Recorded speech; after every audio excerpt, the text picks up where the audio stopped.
that. So don't be discouraged, don't give up, and above all, don't lose your sense of humor. Eventually it comes together. You had never met him before? No, I never met him. Now, you were living, where were you living, in New York? We were living just outside New York, in Cornwall, New York. So you told Jill, right? Called her and said, we're moving to Washington. To do what? To help run the CIA? Yeah. So she said, very funny, when are you coming home for dinner? I said, let's go move to Washington. So we did. I mean, life takes very funny bounces sometimes. And that was an extraordinarily exciting time. So now he joined up with Reagan. Basically, he's going to be picked as the CIA director. You know this during the transition from about November 1980 to January. And there's a January 30th, 1981 NSPG meeting, a planning meeting in the Reagan White House. Reagan's been president for 10 days. And Casey's laying out how we need to bankrupt the Soviet Union. So, I mean, it happens that quick. But no, when did you actually come I got there on? later in '81. Okay. I got there closer to the end, because by the time Bill got organized, asked me to be his assistant, you got all the clearance things done, and on, it just took some time. And they cleared you, they let you through. They let me through, amazingly. So what was your job then? Your I was position? the director's assistant. It means I did a bunch of things. Mm-hmm. Interesting point here, and this is something that almost no one understood. We mentioned the OSS, that was the Office of Strategic Services, the World War II Intelligence Service. When we were going into World War II, we had no intelligence service. FDR realized he needed one, and he needed it like Tuesday. He didn't need it in 10 years. So he turned to a Wall Street tax lawyer named Bill Donovan, Wild Bill Donovan, they called him. He liked his bourbon. And he said, could you build me an intelligence service virtually overnight? What Donovan understood is that this country is filled with talented, competent people. They're all over the place. They're in the academic world, the technical world, Wall Street, the business community. They're all over the place. They just get things done. They don't make a fuss. They do it. So Donovan put together the greatest bunch of cats and dogs in American history. When everybody told Donovan that you couldn't get spies into Nazi Germany, can't be done, he remembered meeting a young Wall Street tax lawyer named Bill Casey. And he went to Casey, he said, if I give you the job, could you do it? Casey said, sure. He'd never been outside the United States in his life. By the time Hitler was dead, Bill had organized 103 missions behind Nazi lines. Arthur J. Goldberg was OSS. He was a Chicago lawyer. He became President Kennedy's labor secretary, then Supreme Court justice, UN ambassador. The OSS, so was Captain Kangaroo. Bob Keacham was really? OSS, yeah. The OSS had some of the brainiest, gutsiest women in American history. Aileen Griffith was one from Brooklyn. She was a bombshell from Brooklyn. She spied for the OSS all over Europe. After the war, she married into the Spanish nobility. She went back to Europe, married some Spanish noblemen. She became La Contessa de Romanones, of all things. 40 years later, I walked into Bill's office one morning. He's sitting there talking to this elderly woman, but obviously, you know, something special. You took one look and you went, wow. You know, 600 years of European breeding. You just took one look. And then she turned around and said, oh, hey, it's nice to meet you. Bill was telling me about you. It was Aileen Griffith, like La Contessa de Romanones. Julia Child was OSS. Wow. Okay? That's what you call an intelligence service. Okay? After the war, Congress, in its infinite wisdom, disbanded the intelligence service. War's over, we have no problems. Right. Then we were in the Cold War. Yeah. And that's when the CIA was formed. The reason the CIA got off to such a good start is they got back some of the OSS people, and they were willing to come back to just train the next generation. That's why the CIA was so good. Well, there's a rule in life. First-rate executives hire first-rate executives. Second-rate executives don't. In the history of the world, no second-rate executive has ever hired a first-rate executive except by mistake. Okay? So over time, an organization hires a second-rate executive, then there are 2, 4, 6, and they run the place. Look at the airlines, look at General Motors. I mean, that's what happens. By the time President Reagan was elected, the CIA had some wonderful people, but the agency, the organization, had the look, the feel, the body language of an insurance company. It just wasn't what it should be. President Reagan needed a CIA, and he needed it now. So he gave the job to Bill. What Bill did is something that about 4 people understood. Reagan, Bill Clark, Ed Meese, and I'm not sure who the 4th was. He built an OSS inside the CIA. He identified some of the good people who were there, marvelous people, who were just fighting the bureaucracy but getting things done. And then he brought in a few outsiders to fill the gaps. I was lucky enough to be one of the outsiders. So we actually had an OSS inside the CIA. And that's how we did it. And they talked and they trusted each other, and no one was power hungry. I mean, no one blabbed to the press. I mean, Reagan could trust Casey, Casey could trust Reagan, Bill Clark could trust Reagan, he could trust Clark, back and forth. Yeah, exactly. And what we did was this. If I went in there and I tried to change what the CIA was doing, then there'd be screaming headlines that Casey was politicizing the intelligence, and it would explode. But what we were able to do is this. We would let the CIA publish what they wanted. A report saying the Soviet economy is growing at 3.5%. And then the Soviet Union will be around for the next 50 years? The next 50 years, right. And East Germany is about to overtake California as the world's biggest. Right. But you I can find could those write, reports. They're out there. But I could write a private memo to the director taking a different point of view. And I'd been a Fortune editor. I could handle statistics and put all this kind of thing together. And I could send this memo to the director without anybody stopping it. And he would take it to the president. And he would take it to the president. So he could say, here's the CIA's report on the Soviet economy, and by the way, read this. So you kind of had an intelligence service inside the intelligence service. And that's how we were able to get a lot of things done without Washington exploding in the president's face, because we were politicizing the intelligence.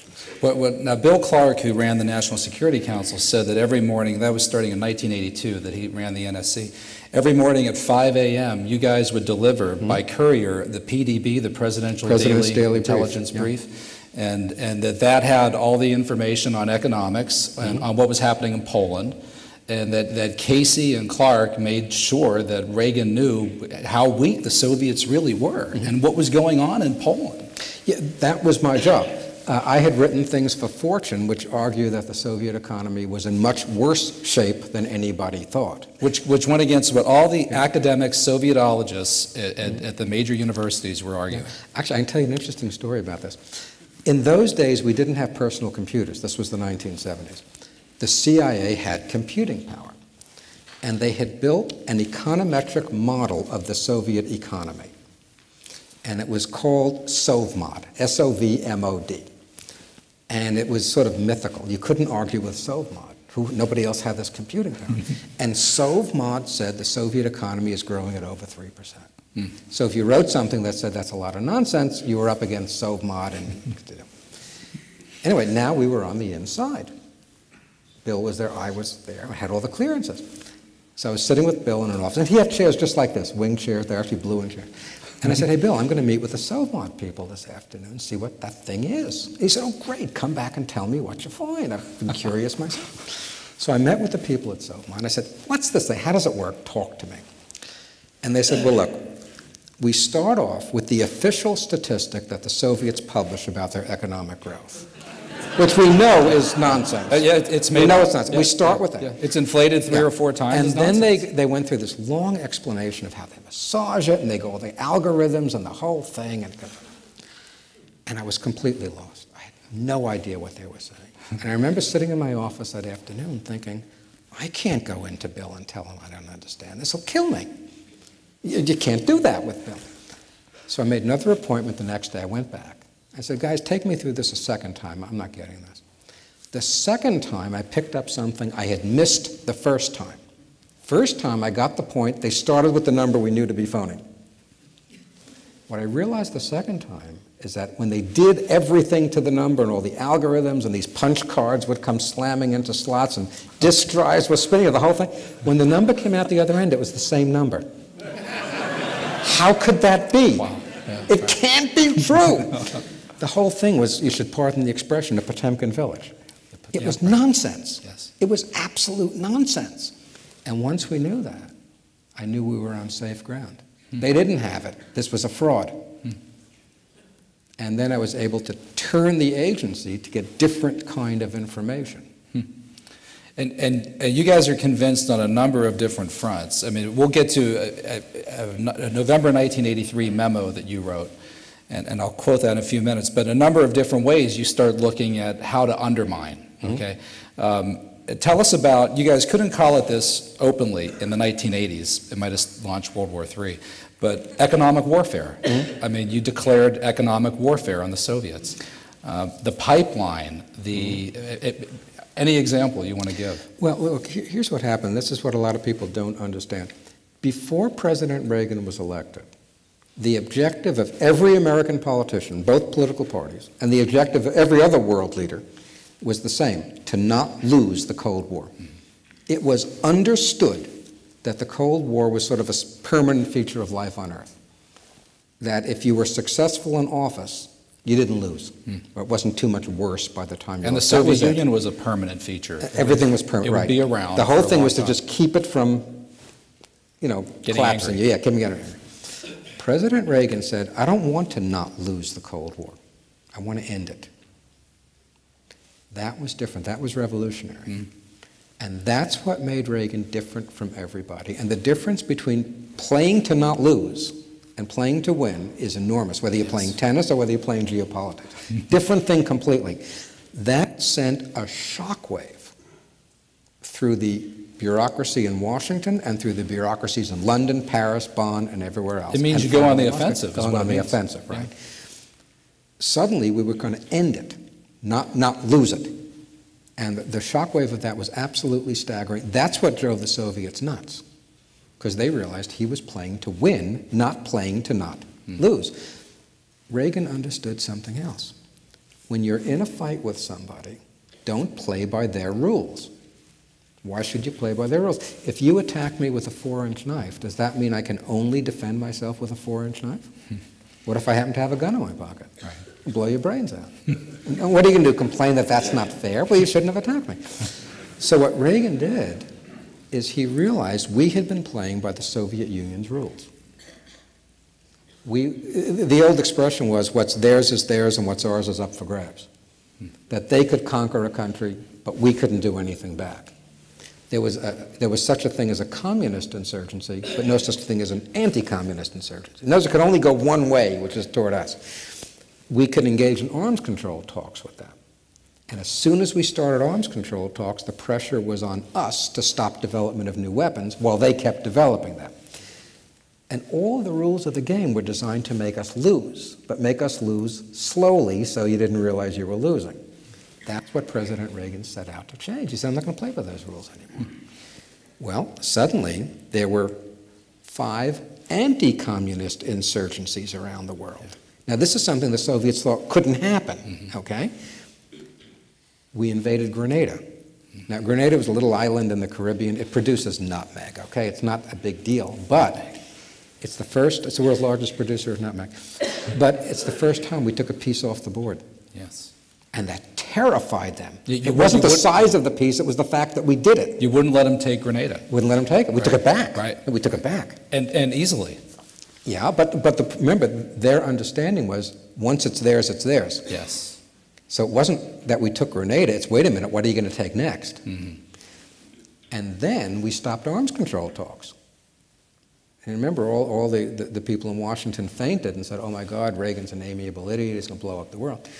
And on and on and on. So we completely changed the rules of the game, and part of that was President Reagan understood that our economic strength is our greatest weapon. So he deployed it. So that's what happened. So sure, we declared economic warfare. He deployed the dollar. He deployed the dollar. Bill Casey went to the Mideast, and Bill could travel in an unmarked plane. He could do that. Oh, wait, tell us about that. That's cool stuff. He would fly around the world and what? What was he? He had his own private... Well, we had several airplanes, but when he did the big trips, I think it was a C-130. It was unmarked. Yeah. And he was constantly in the air. And does anybody have any idea? Of course, the press didn't know what he was doing. No. I once did 18 countries in 11 days with him. I mean, it was brutal. And they were not contiguous countries. We're talking a lot of territory. But he went to the Mideast, and he kind of strong-armed the Saudis into dropping the price of oil. Yes. And that did 2 things. First, it was good for our economy. And second, oil was the Soviet Union's leading export. So it crashed their economy. Yeah. So it was things like that. So because they need high prices on oil, and what we did made them lower, and they lost good billions. For us, and they lost billions in revenue because they exported the stuff. And then we stopped that gas pipeline they wanted to build into Western Europe. Not only would it make the West Europeans dependent on them, but again, it was a revenue source. Yeah. So we really